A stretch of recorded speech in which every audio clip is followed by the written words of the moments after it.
Pahalgam attacks. If I'm not wrong, subject to correction, 26 మంది చనిపోయారు ఈ అటాక్లో. పాపం ఎక్కడెక్కడో మూల దేశం నలుమూలల నుంచి ఒక హాలిడే ఎంజాయ్ చేద్దామని వచ్చిన ఫ్యామిలీలు చనిపోయింది. అందులో 6 నెలల ముందు పెళ్ళైన ఒక నేవీ ఆఫీసర్ భార్య తన భర్తను కోల్పోయింది. అండ్ ఎగ్జామ్లో బాగా మార్క్స్ వచ్చినాయి అని చెప్పి హాలిడేకి ఇక్కడికి తీసుకురమ్మన్న ఒక చిన్న పిల్లోడు తన తండ్రిని కోల్పోయాడు. ఒక లేడీని చంపకుండా వదిలేసి, నా భర్తను చంపావు కదా నన్ను కూడా చంపేరా బాబు అని చెప్పి రిక్వెస్ట్ చేస్తుంటే, నిన్ను చంపం, పోయి మీ మోడీకి చెప్పుకోనండి. సి ఎంత ఇన్సెక్యూరిటీ. మీరు దేనికోసం యుద్ధం చేస్తున్నారు? కాశ్మీర్, రైట్? కాశ్మీర్ మాది.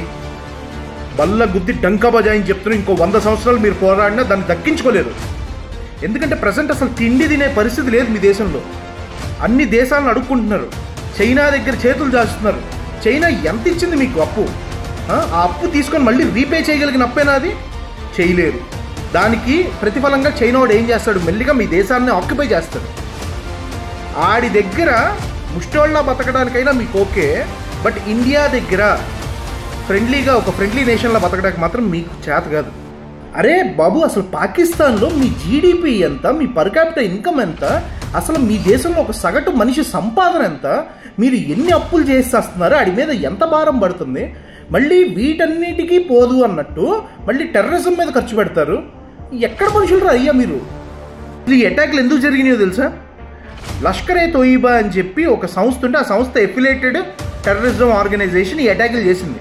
ఎందుకు చేసింది అంటే, కాశ్మీర్లో 85,000 మంది అవుట్ సైడర్స్ వచ్చి కాశ్మీర్లో సెటిల్ అయ్యారు. ఎందుకంటే దే ఆర్ ఫీలింగ్ సేఫ్ అక్కడ after this Modi government. So వీళ్ళు ఏం చేశారంటే, ఈ ముస్లిమ్స్ సంఖ్య తగ్గిపోతుంది కాబట్టి వీళ్ళని అక్కడ అటాక్ చేయాలి, చేసి చంపేసి ఒక భయాన్ని క్రియేట్ చేసి ఎవడూ లోపలికి రానివ్వకుండా కాశ్మీర్లోకి చేయాలని చెప్పి చేసిన ఆకృత్యం ఇది. అండ్ ఇంకొన్ని రోజుల్లో అమర్నాథ్ యాత్ర స్టార్ట్ అవబోతుంది. అమర్నాథ్ యాత్ర ఎంత ఫేమసో మనందరికీ తెలుసు. దాని సంఖ్య తగ్గించాలి, వీలైతే దాన్ని ఆపాలి అని చెప్పి ఈ అటాక్స్కి వీళ్ళు పాల్పడ్డారు. అండ్ వీళ్ళు ఎగ్జాక్ట్గా ఇదే టైంలో ఎందుకు అటాక్ చేశారు మీకు తెలుసా? ఎందుకంటే ఈ టైంలో యుఎస్ వైస్ ప్రెసిడెంట్ అయిన జేడీ వ్యాన్స్, అతని వైఫ్ ఉషా చిలుకూరి వ్యాన్స్, వీళ్ళిద్దరూ కలిసి ఇండియాలో పర్యటిస్తున్నారు. అంటే ఇండియాకి యుఎస్కి మధ్యలో ఉన్న ట్రేడ్ సంబంధాల కోసం. ఓకే, ఉషా చిలుకూరి అంటే ఆవిడ ఇండియనా అని అంటారా? ఎస్, వాళ్ళు తెలుగు ఇమిగ్రెంట్స్, అక్కడ సెటిల్ అయ్యారు. వాళ్ళిద్దరిది లవ్ మ్యారేజ్, వాళ్ళిద్దరు పెళ్లి చేసుకున్నారు. సో వీళ్ళిద్దరూ ఇక్కడ ఉన్న టైంలో అటాక్ చేస్తే India is not the safest country అన్నట్టు ప్రొజెక్ట్ అయిపోద్ది బయట. సో దీనికి ఒక ఇంటర్నేషనల్ అపీల్ వస్తుంది. సో ఆ అపీల్ కోసం వీళ్ళు అటాక్ చేశారు. పాకిస్తాన్ని లిటరలీ ఏ దేశం పట్టించుకోవట్లేదు. They are not giving attention to Pakistan. Why? Because Pakistan మీద అదొక టెర్రరిస్ట్ కంట్రీ అని చెప్పి ముద్ర పడిపోయింది. ఎందుకంటే అక్కడ టెర్రరిజం యాక్టివిటీస్ ఎక్కువ జరగడం. వీళ్ళు ఇంకోటి చేసిన అతి పెద్ద పెంట పని ఏంటంటే, అమెరికాతో పెట్టుకున్నది, ఆ లాడెన్ని తీసుకొచ్చి వీళ్ళ దగ్గర పెట్టుకొని వీళ్ళ దగ్గర లేరని చెప్పి కదలబడ్డారు. అక్కడ నుంచి అమెరికా చాలా డిస్టర్బ్ అయిపోయింది, అమెరికాకి పాకిస్తాన్కి ఉన్న రిలేషన్. అండ్ ఇంకొకటి ఏంటి అంటే, రీసెంట్గా కాశ్మీర్లో ఎలక్షన్స్ జరిగాయి. If this is going to happen ఫర్దర్గా కూడా మీకు పాక్ ఆక్యుపైడ్ కాశ్మీర్లో కూడా మార్పు వచ్చేస్తుంది, డెమోక్రసీ ఫామ్ అవుతుంది. అలా ఫామ్ అయినప్పుడు టెర్రరిస్ట్ యాక్టివిటీస్ని అణిచేస్తారు. ఆ అణిచేస్తారు కాబట్టి ఇలా అవుట్ సైడర్స్ వచ్చి ఇక్కడ సెటిలర్స్గా ఉండిపోతున్నారు, ఇది మీకు నష్టం అని చెప్పి అక్కడ కాశ్మీర్ లోకలైట్స్ ఎవరైతే ఉన్నారో ముస్లిమ్స్ని వాళ్ళందరినీ రెచ్చగొట్టి అక్కడ మత విద్వేషాలని సృష్టించాలని చెప్పి చూస్తున్నారు. అండ్ అందుట్లో ఒక భాగమే ఈ పహల్గామ్ అటాక్. ఖచ్చితంగా ఇందులో చైనా హస్తం కూడా ఉంది అంటే మనం ఖచ్చితంగా లేదు అని అయితే ఘంటాపథంగా చెప్పలేము. వై? బికాజ్ అమెరికాకిను చైనాకి జరుగుతున్న టారిఫ్ వార్లో మీకు చైనా ఘోరంగా నష్టపోతుంది. చైనా నష్టపోయింది అంటే ఏషియాలో ఇంకొక కంట్రీ ఏది లాభపడుద్ది? అది ఇండియా మాత్రమే లాభపడుతుంది. కాబట్టి మన ఇండియా కూడా డైరెక్ట్గా అమెరికాకే సపోర్ట్ చేస్తుంది ఈ టారిఫ్ వార్లో. సో చైనా హస్తం కూడా ఇందులో ఖచ్చితంగా ఉంటుంది అని చెప్పి మన నిఘా వర్గాలు అనుమానపడుతున్నాయి.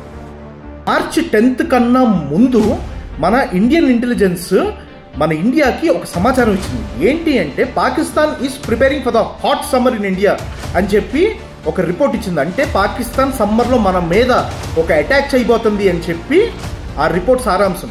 అయితే మన వాళ్ళు ప్రిపేర్డ్గానే ఉన్నారు, కానీ ఎక్కడ చేస్తారు, ఎలా చేస్తారు అనేది మాత్రం తెలియలా. బట్ ఇది కొంచెం సెక్యూరిటీ ఫోర్సెస్ యొక్క వైఫల్యం అని చెప్పి అనుకోవాలి మనం. మొన్న బంగ్లాదేశ్లో ఇదే జరిగింది, నిన్న వెస్ట్ బెంగాల్లో ఇదే జరిగింది, ఇవాళ కాశ్మీర్లో ఇదే జరుగుతుంది. ఇండియా ఏమి చేతగాని దేశం కాదు చేతులు కట్టుకొని కూర్చోటానికి.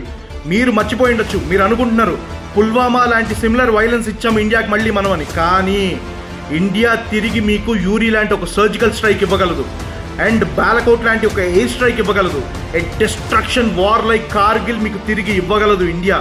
ఖచ్చితంగా దీనికి రిటాలియేషన్ ఉంటుంది, చాలా పెద్ద స్టెప్ తీసుకుంటారు, దానికి ఖచ్చితంగా మీరు తిరిగి ప్రతిఫలం చెల్లిస్తారు. గుర్తుపెట్టుకోండి, హింసని ప్రేరేపించే ఏ దేశమైనా, ఏ సాంప్రదాయమైనా, ఏ మతమైనా సరే దానిని మనం ఎంకరేజ్ చేయకూడదు.